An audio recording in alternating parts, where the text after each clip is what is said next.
Thelonious Ellison is a frustrated Black author who always strove to be recognized for his writing talents and not for his race.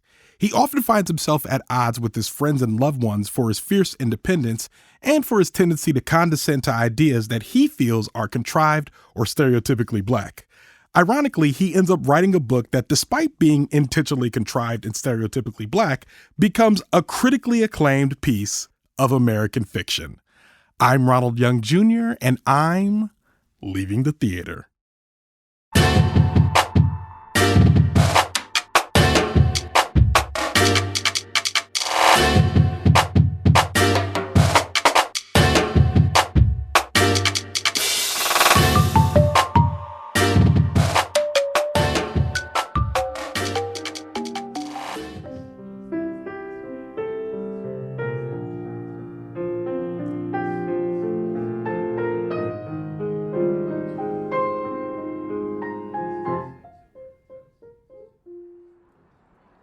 All right, this is Ronald, and I am leaving the theater after seeing American Fiction.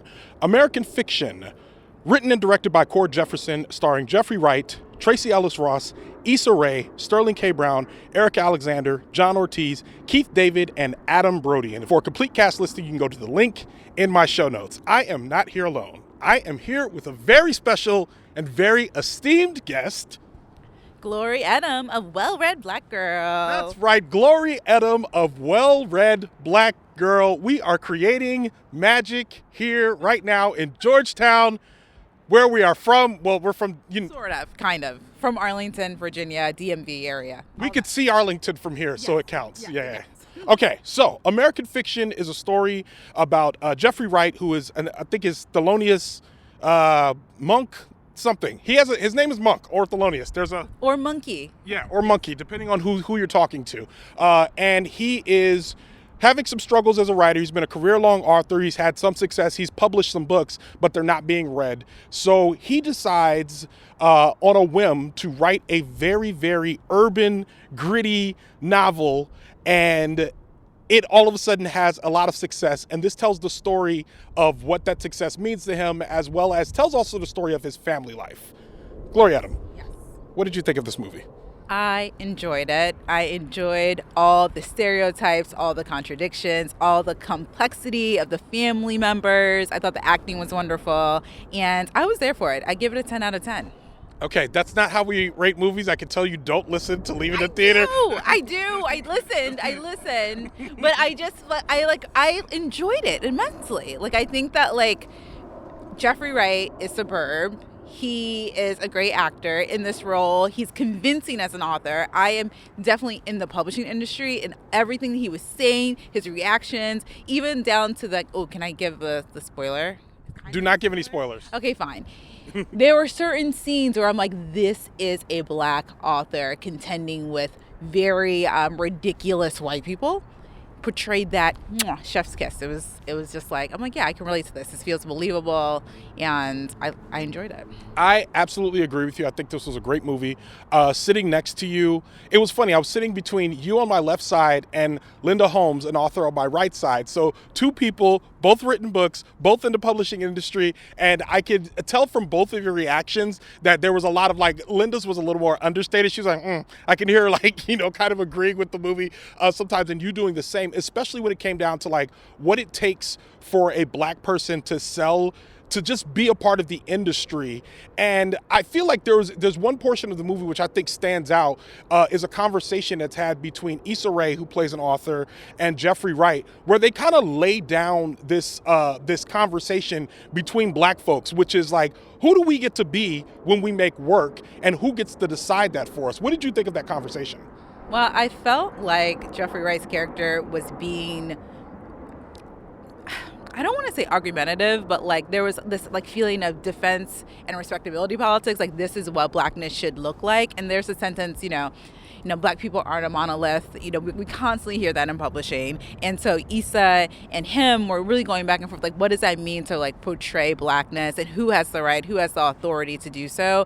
And it was a beautiful scene because they both were right. They both had valid opinions, and they had ideas. But again, those contradictions. At some points I felt like Issa's character was being, contradictory. It didn't really make sense, everything she was saying, given what she was writing. And then with Jeffrey Wright's character, he was feeling like it should be this way. It was a lot of respectability politics. One of the things I liked about that portion was that it was two black people in the room having a conversation without an audience. Yes. And I feel like that's a lot of what happens with when black folks are telling our stories. Yeah. I feel like we are the only ones who get to have that conversation with each other. It's family business. Yeah. And I feel like I agree with you. I think they were both right. I wasn't mad. I sided more with Jeffrey Wright in it. Oh, but why? Mostly because I think that he's right about the pandering. However, I wasn't mad at Issa when she was like, I'm gonna give something to the market, because I was like, honestly, I feel that way. Like the idea of air quotes selling out, I'm like, black people can't afford to sell. Black people can't afford to not sell out. You know what I mean? And I say that with big air quotes, like in terms of like getting your bag. You know what I mean? I agree with you, but I didn't feel like that. I don't feel like that's what her character was saying. I really thought she was saying that like these are real life, and this is like real life. Like the stories that we're saying aren't. It's not that we're pandering, we're just depicting what's actually true. But she also said, she was like, I write what people are interested in. Yeah. And so she's like, I give one to the market, and that's what the market wants. Yeah. So, but then at one point she calls his work soulless and pandering. Yeah. That's so where it's like it's like, what is happening? But you're like, so is your work more like full of energy and life, and is that an accurate representation? Like it was a good back and forth, and it posed a lot of questions.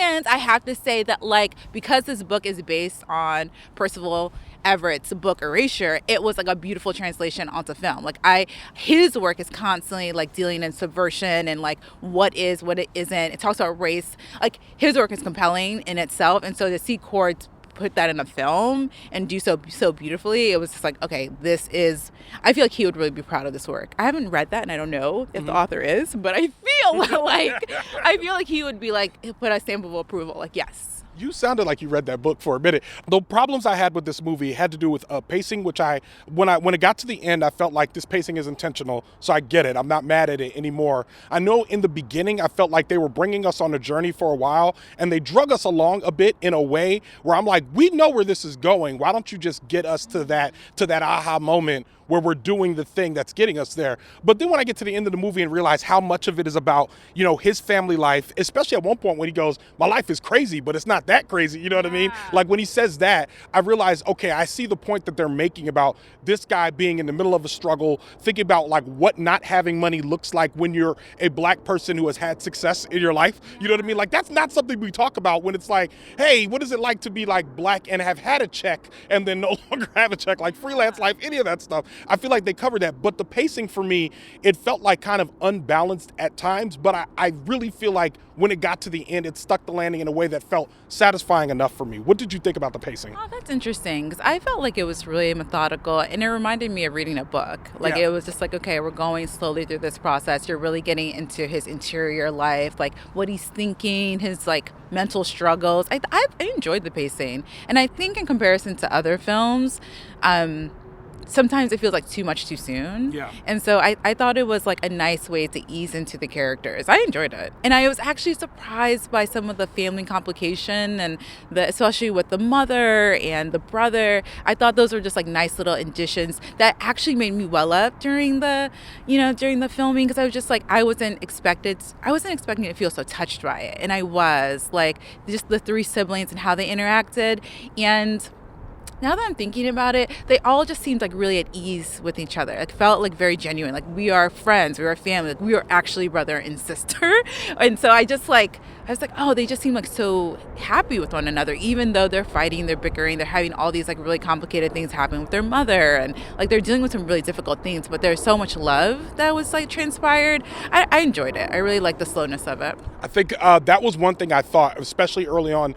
There's a scene where Jeffrey Wright and Tracee Ellis Ross are riding in the car, and I remember, and I have an adult sister, and I remember the way they were talking to each other, and I was like, yeah, that's definitely brother and sister, especially after having some sort of tension, because there was some tension that existed between them, but it wasn't so much tension that that it killed their relationship. Yeah. And me and my sister have had those moments, and I'm watching them unwind and kind of talking to each other, and her call him out, like and call him out on something that probably works with other people, like he's able to get away with. She's like, nah, not here. You know what I mean? And I appreciated that. So the acting, I thought was good. I still like, when I was thinking about the pacing, I'm just like, this feels very deliberate in a way where I wonder if it could have been shorter, and it makes me wonder about the ending, because I don't think the ending was perfect. I think it was satisfying enough. Like, I walked away being like, that is an appropriate ending for this movie.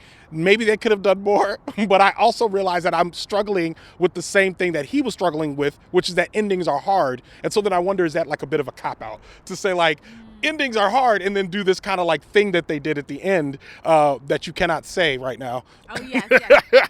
I will not say it, but it also pulled it back into this like, the absurdity of the film. And Agreed. This is satire, right? Yeah. And so it's like, oh, like, yeah, this. I did not expect that ending, but when it got there, I was like, this makes sense. Yeah. So I was like, okay, I'm going to leave it at that. It could have gone so many other ways. Yeah. I was surprised by it, but still, I enjoyed it. I thought it was like a good way to end. Okay, so on Leaving the Theater, which you have never listened to in your life. Stop! I have! Take that back. Edit that out. Cut.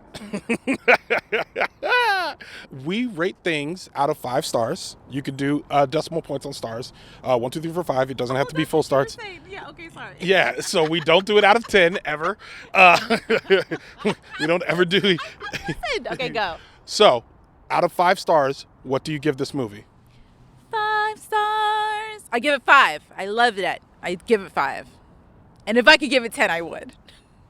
Well, if you multiply that by 2, it's 10. Go. So you still gave it 10.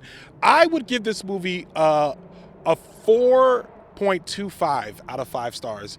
I think the pacing wasn't perfect, and I also think that there was an exit of a character in this film that I think did not serve this movie very well. I think that much of the work that is done by the other character that remains, by another character that remains, and the struggles that he goes through with that specific woman character could have probably been embodied with some relationship stuff that existed between the character that exited. And to have that character bring such life to the movie, and then for them to just be gone, I felt like, oh my God. And I think they thought it was a good replacement because we don't see this character and another character on screen at the same time. Yeah. And they kind of swap, and they think that that's a good, adequate replacement. And for me, I felt that lost the rest of the movie, which I'm sure is the point. But also, it just seemed like, I don't want to, if they're gone, I don't know if I want to be here anymore, even though I enjoyed the rest of the movie. Okay, that's valid. I will also say for my 5 out of 5. 5 out of 5 is a perfect rating. I want to be clear. I stand by it. I really, okay, I will say before we even enter this, I had high expectation because that cast is stellar. And Truth. If I could quote Issa, I'm room for everybody black. Okay. Yes. Okay. So I was just, I loved seeing these beautiful black people on screen. And I will say I'm also a member of the Cord Jefferson fan club. Shout out to Cord. Super dope person, individual. His writing, all of this is great. Have you met him? In my dreams. Okay. Not in real life. But I would add to that it just left me with a lot of questions. And I love. So you think that's a 5-star movie? Yeah, when you the ambiguity. Yes, okay, if you just walk away. And walk away just still thinking about it and wanting to have conversation. This movie just makes me want to go back to the group chat, to my publishing friends, and just have another conversation. What do you think about this? It just, and I love when films do that, even if they're not, I don't know, even if there's some big gaps in the film. I think it's still worthy of just beautiful conversation, and Cord did a great job with it, especially when it's a book adaptation. That's not an easy thing, I think. I agree with you. That's why I gave it 4.25 stars, you did, which is a high score. Yes. Not a perfect. I know. I'm a newbie to this, and I'm clearly very generous. No, I don't mind. I love it. I always love when it always reminds me of the NBA dunk contest when somebody comes out and does one dunk and somebody's 100. And I'm like, you haven't seen anything else that's coming, man. Adjust that score.